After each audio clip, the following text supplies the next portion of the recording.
संविधान तर्क बात करता है खेत प्रकाश, पूरे समाज के लिए खेत का बात है।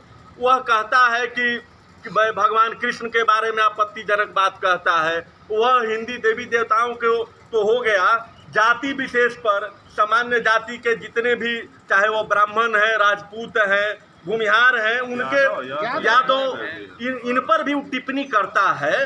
तो यह टिप्पणी वह कहता है कि हम बाबा साहब भीमराव अंबेडकर के सपने को साकार करने जा रहे हैं। तो बाबा साहब, मैं आपके प्रेस कॉन्फ्रेंस के माध्यम से, आप सभी के न्यूज चैनल के माध्यम से यह प्रश्न चिन्ह खड़ा करना चाहता हूं कि बाबा साहब भीमराव अंबेडकर के लिखित संविधान में कौन सा ऐसा खंड वर्णित है जिसमें दिया गया है कि किसी जाति विशेष के ऊपर आप टिप्पणी करिए, किसी धर्म के ऊपर टिप्पणी करिए। अगर यह टिप्पणी करते हैं और ट्विटर, फेसबुक उनको नहीं रोकता है, इससे यह प्रमाणित होता है कि यह सरकार के द्वारा प्रायोजित अभियान है कि जाति विशेष को, हिंदू को आपस में लड़ा करके तोड़ो।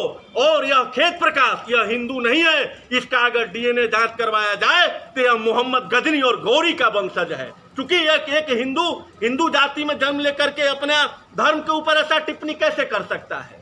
तो यह बाबा साहब भीमराव अंबेडकर के सपने को साकार करने का के लिए पत्रकारिता नहीं कर रहा है, बेकार करने के लिए पत्रकारिता कर रहा है। और जिस प्रकार से यह बाबा साहब भीमराव अंबेडकर का नाम लेकर के बोलता है, उससे यह लगता है कि आने वाले दिनों में बाबा साहेब भीमराव अंबेडकर का सरेआम हर चौक चौराहे पर पुतला दहन किया जाएगा, अगर इस प्रकार के पत्रकारिता करने से सरकार अगर नहीं रोकती है तो। एक पत्रकार अभी आपने नहीं कहा यूट्यूबर है, सोशल मीडिया पर बहुत वो अपने आप को बोलते हैं कि पत्रकार हैं। उसके बाद आप जितने अभी जो संसद में सदस्य हैं, चाहे चिराग पासवान जी का बात कर लें या अन्य जो इनके पक्ष में चिट्ठी लिखे हैं, उन्होंने लिखा है कि दलित पत्रकार के ऊपर हमला करने का प्रयास। भाई कहाँ हमला हुआ है, उसका एविडेंस तो दो। अगर आप हमारे, यह तो एक संवैधानिक बात है, कोर्ट के तरफ से या भारतीय संविधान का नियम है कि अगर हमारे ऊपर कोई हमला करता है, चाहे वो हमला प्रत्यक्ष रूप से हो, चाहे हमला अप्रत्यक्ष रूप से हो, उसका मैं प्रतिकार कर सकता हूं, संविधान वर्णित बात है। तो भाई अमृतांशु वश जी ने क्या किया? उसी का तो विरोध किया। वो क्या जान रहे थे कि ये कौन जाति का है? जिस दिन अमृतांशु वश जी ने खेत प्रकाश का विरोध किया, उस दिन तो अमृतांशु वश जी यह भी नहीं जान रहे थे कि यह जो खेत प्रकाश है किस जाति का है। तो हरिजन एक्ट लगाने की बात ही कहाँ से आती है? यह तो बिल्कुल ही गड़बड़ है। और बहुत सारे थानों में इनके खिलाफ आवेदन दिया गया, लेकिन वहां पर एफआईआर दर्ज नहीं लिया जा रहा है। तो इससे यह तो साफ सरकार का मानसिकता दिखलाई देता है। आखिर बिहार पुलिस भी क्यों चुप है? बिहार पुलिस क्यों संज्ञान नहीं ले रही? अगर ये सोशल मीडिया पर कोई अगर ये आपत्तिजनक पोस्ट करते हैं तो सोशल मीडिया 24 घंटे के अंदर बिहार पुलिस मुख्यालय तुरंत उनको गिरफ्तार करके जेल भेज दिया जाता है। आखिर इन पे क्यों नहीं सरकार या बिहार पुलिस मुख्यालय डीजीपी एसके सिंघल क्यों संज्ञान नहीं ले रहे हैं? सरकार की इसमें मिली भगत है और वेद प्रकाश को बचाने का कार्य किया जा रहा है। जिस प्रकार से उच्चगिरी किया, हिंदू देवी देवताओं को सरेआम गाली दे रहा है, स्वर्ण समाज को गाली दे रहा है, हिंदू तो सब है, सनातन को गाली दे रहा है। इसके माध्यम से उसको हम लोग बताना चाहते हैं कि आने वाले समय में सरकार यदि उसको नहीं ठीक करेगा तो हम लोग तो ठीक करिए देंगे उसको ना।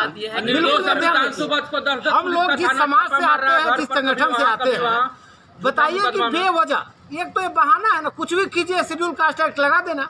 तो हम लोग ये सरकार को 1 महीना का समय दे रहे और चेतावनी दे रहे हैं, इस केस को उसको ठीक करे, उसको सुधारे। ऐसी नहीं को मेरा भी केस ले, नहीं तो हम लोग तो सुधार ही देंगे। संगठन जो हमारा समाज है, सब लोग जितने अभी देख रहे हैं, ये सामाजिक संगठन है, राजनीतिक नहीं है। ये वोट के लिए नहीं बैठे हैं, ये समाज की रक्षा के लिए बैठे हैं, हिंदू के रक्षा के लिए बैठे हुए हैं। जो वेद प्रकाश जो है, सबसे पहले तो ये दलित है ही नहीं। आज से 3 सुधार साल देंगे पहले, उनको, कैसे सुधार देंगे? उसमें जो भी आपको लगे उस तरह से सुधार सकते हैं। मीटिंग हुआ, दंड होता है, जिसमें इसका वीडियो अवेलेबल है, जहाँ एक खुलेआम अपने आप को बौद्ध कर रहा है। तो बाबा साहब भीमराव अंबेडकर के बनाए गए संविधान में कहीं नहीं लिखा गया है कि अगर आप हिंदू धर्म से अपने आप को परिवर्तित करके किसी धर्म में आप चले जाते हैं तो दलित एक्ट आप नहीं लागू कर सकते। सबसे पहले तो वो दलित है ही नहीं।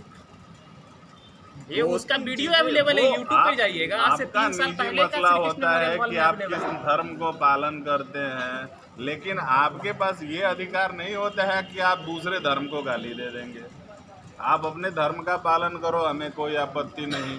लेकिन हमारे सनातन धर्म के हिंदू देवी देवताओं के साथ अपमान होगा तो हम बर्दाश्त नहीं करेंगे। ऐसा नहीं और लगता कि आप लोग का विरोध उनको ज़्यादा लोकप्रियता दे रहा है और फिर उनको पॉलिटिकल समर्थन भी मिलने लगा, इसको इग्नोर करने से आसानी होगी। एक चीज़ बता दूं आपको, 1 जून 2012 को ब्रह्मेश्वर मुखिया की हत्या हुई थी। ये वही ब्रह्मेश्वर मुखिया थे जिन्होंने नीतीश कुमार की पहली सरकार बनाई थी।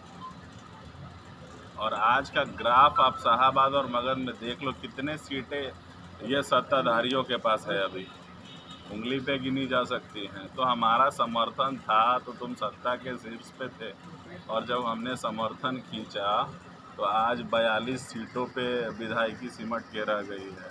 तो अपने अंजाम की परवाह आप फिर अपना कर लीजिएगा कि हम क्या करेंगे। जब लालू को हटा सकते हैं तो आप उससे बड़े सूरमा नहीं हैं। बहुत बहुत धन्यवाद आप सभी का।